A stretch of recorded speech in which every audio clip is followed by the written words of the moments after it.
Very good morning to everyone. Professor Anil Sasramuddin, Chairman, NETF. Dr. Priyaranjan Trivedi, President, Confederation of Indian Universities, and all the other distinguished guests who are assembled in this hall. Sandeep Gulabji, founder, +91 Media, and esteemed educators, innovators, industry leaders, policymakers, and my dear friends. It's a really great pleasure to be here with you all at this National Education Conclave 2025 in this auditorium, which celebrates the spirit of transformation, innovation, and collective commitment to shape the future of Indian education. So we are actually in the transformative years of our education, which is changing its face. At the outset, I would like to thank the organizers. First, there is the +91 Media for bringing together such a diverse guests as well as people. And I was also, while coming, I walked through some of these expo. I think many newcomer startups are here. And the scale and ambition of this two-day conclave are commendable. Because this is, I don't know, to reach this place, I just have to walk almost a kilometer inside. And I'm not a little exaggerating, but that's what I found. I believe it reflects the energy and urgency with which we must all approach the future of learning. Friends, today, learning has gone beyond classrooms and also gone beyond teacher-assisted learning. So we all, in our time, when we were going to colleges, so we were only being taught by teachers and we used to take simply notes, what he writes in the book. That is what we call rote learning. But today learning has changed its face. The emphasis is on self-learning. The emphasis is on collaborative learning. Emphasis is on peer learning and technology-assisted learning, and more importantly, the experiential learning. What Gulati talked about, the skills. So, friends, India is standing at a decisive juncture in its educational journey. With the implementation of the National Education Policy 2020, we are witnessing a seismic shift in how education is being pursued. So, the dream of every mother in India, is so high that she wants to put her children in the higher education. So, what has happened is, when we got independence in 1947, our gross enrollment ratio in higher education, that is in the universities, was 1%. And we actually proved Lord Macaulay right. He said Indians are no good for higher education. From 1947, our journey started. In 2001, we reached this number 11%.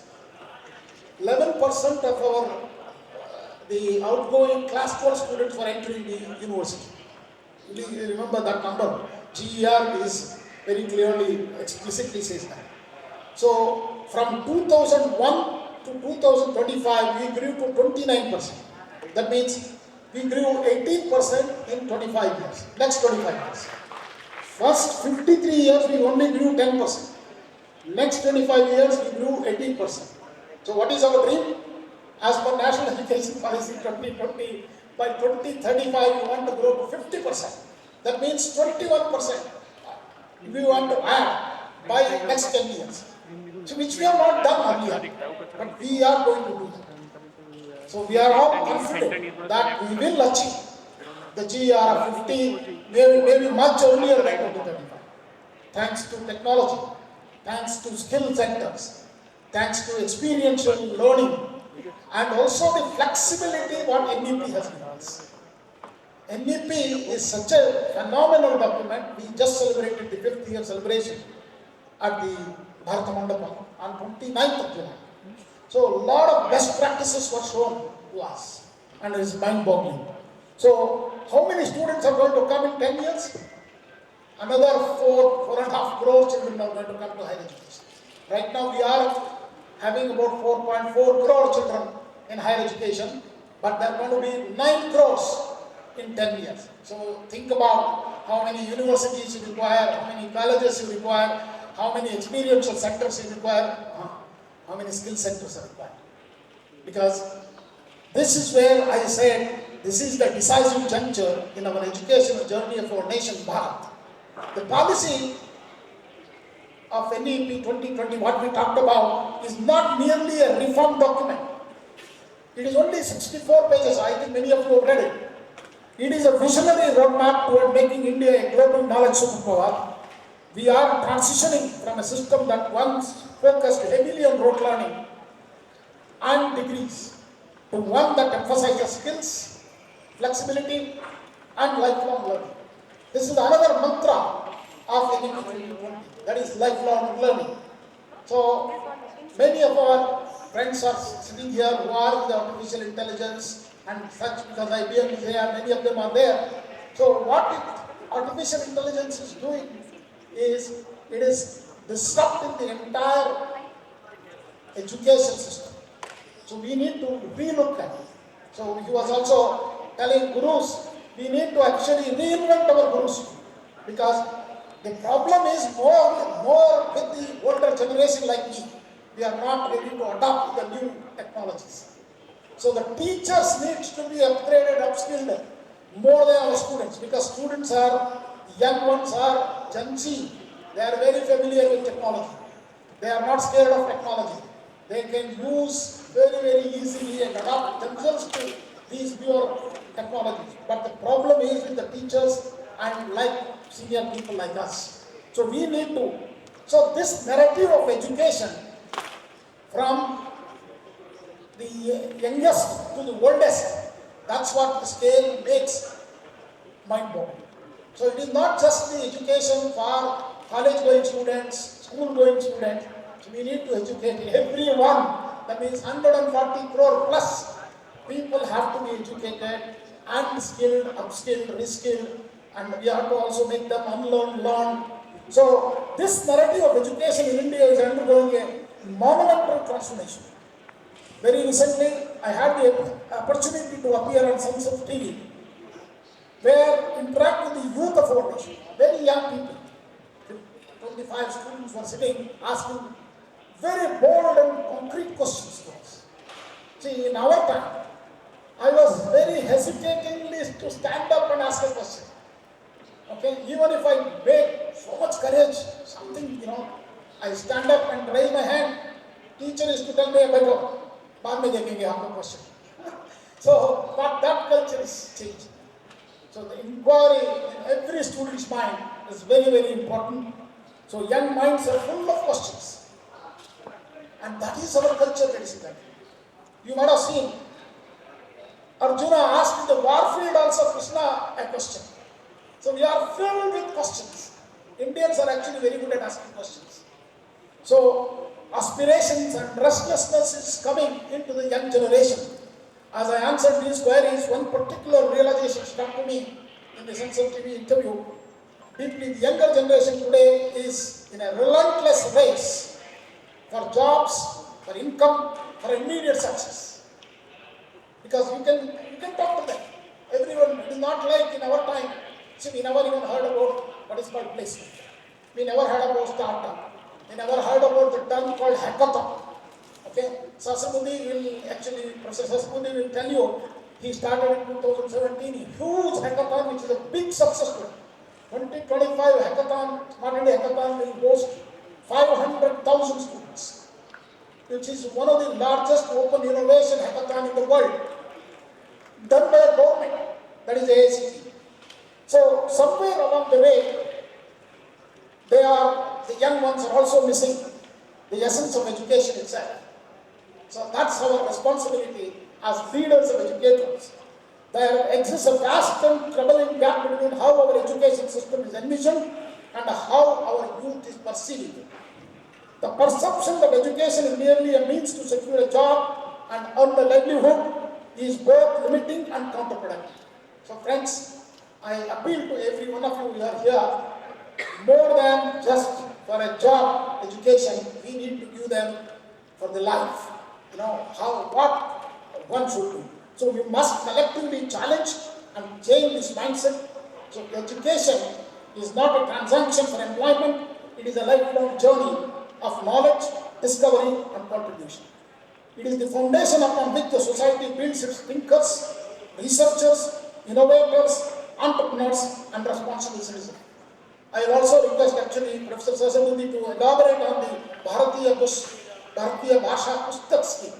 I think that's a very imaginative project of the Government Ministry of Education, through which, so we would like to write lakhs and lakhs of books in our mother tongue on every topic, whether it is social science, humanities, engineering, management, and engineering diploma. At the AICTE, we have already developed close to about 600 plus textbooks in 12 languages, which is available, which is not run-of-the-mill textbooks, they are outcome-based textbooks. Okay, based on every unit has a unit objective and an outcome, and written by our professors from our premier institutions. So kindly take a look at that. They are all available at free of cost to everybody. It's available in PDF form in e-Kund portal of AICTE. So, friends, the shift what we are witnessing cannot happen overnight, and the time what we are having is only 10 years. That's our goal. We have kept that goal. So, certainly not without the active involvement of every one of them, more importantly the parents and teachers, who are the first and foremost influential stakeholders in any child's educational journey. So parents stop viewing degrees as investments that must yield immediate returns in the form of high-paying jobs. So we have actually created what is called as a productization fellowship, so that our students who participate in the national hackathons take their ideas into product development. So India has to become a product development nation, and then only we will become number one, even in GDP as well as in science, technology. Today we are already in top 5 or 6 in every aspect, whether publication, PhD production, or citations in everywhere, including space technology, defense technology, atomic energy technologies. We have developed indigenous technologies within our country. So that is only possible because of the relentless efforts of scientists and educators. So with this, if we aspire for a Vikasit Bharat, a developed India by 2047, we must invest in skilled in emerging technologies like artificial intelligence, robotics, sustainability, green energy. We need to equip not just with information, but with the ability to apply knowledge innovatively. We should be conscious of the environment and committed to sustainable developmental practices, driven by values of inclusion, equity, and national service are also very important. Friends, India's demographic dividend will only yield results if we ensure that our youth are not just job seekers, but knowledge seekers, job creators, and change makers. And we are seeing that trend already happening, because we are the third largest startup capital of the world with 1,65,000 startups already started.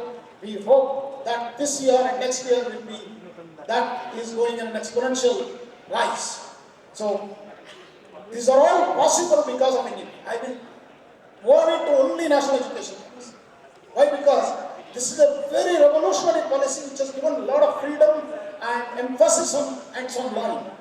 So the bonus to make this happen is all on us, educators, parents, policymakers, including the media and society at large, to rebuild this narrative, to make educational aspirational again, and to empower the next generation to become creators of knowledge, not just consumers of knowledge.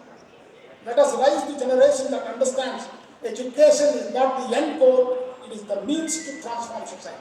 With these few words, I congratulate the organizers for thinking about skilling and putting up this expo, and in midst of it. So just like our conference rooms are changing, you see today we are sitting right in between the expo. So that itself shows that our classrooms are also changing. So we need to change our classrooms, we need to change the blackboards to next things. So that's what is coming.